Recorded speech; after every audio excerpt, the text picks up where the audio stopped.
Est-ce que tout ça n'est pas un peu un choix par défaut? Vous avez été porte-parole du PS, donc un membre dirigeant éminent du PS. Vous portiez la parole de ce parti politique. Vous avez fait partie d'un gouvernement socialiste.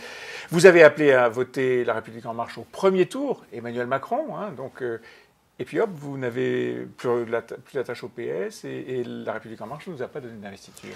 C'est pas tout à fait comme ça que les choses se passent. La réalité, c'est que je n'ai plus de carte dans les partis politiques depuis plus de 2 ans. Vous n'avez pas demandé d'investiture à La République En Marche? La question du soutien de La République En Marche, bien sûr que j'ai demandé le soutien de La République En Marche, mais non, je ne l'ai pas eu. Mais vous pouvez parfaitement, et c'est d'ailleurs ce que La République En Marche est en train d'essayer de faire, car ils sont en train de s'apercevoir qu'ils ont de plus en plus de mal à avoir des élus, vous pouvez très bien demander le soutien de La République En Marche et garder votre liberté, ce qui est mon cas.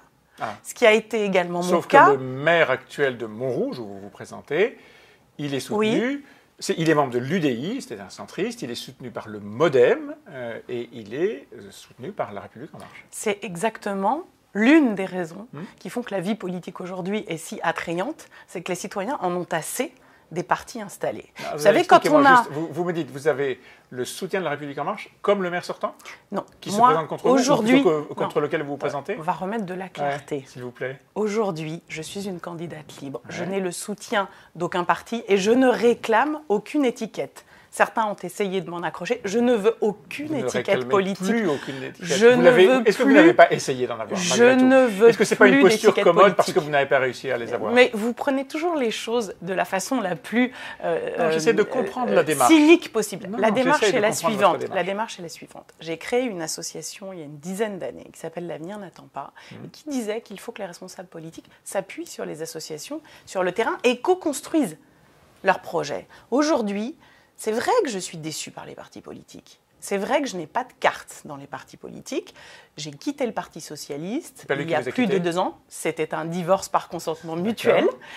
Je suis aujourd'hui une femme libre et aucun parti ne me satisfait. Alors, bien sûr que quand vous êtes candidat à une élection municipale, vous voulez rassembler, c'est naturel. Donc oui, j'ai demandé le soutien de La République En Marche. Et j'aimerais... non, vous ne l'avez pas eu? Non, je ne l'ai pas eu en tant que parti institutionnel. Vous n'êtes pas déçu, quand même? En tant que parti institutionnel, je ne l'ai pas eu. Et je considère aujourd'hui que quand on fait de la politique, on doit aussi s'adapter à ce qu'on entend. L'année dernière, j'ai demandé le soutien de La République En Marche.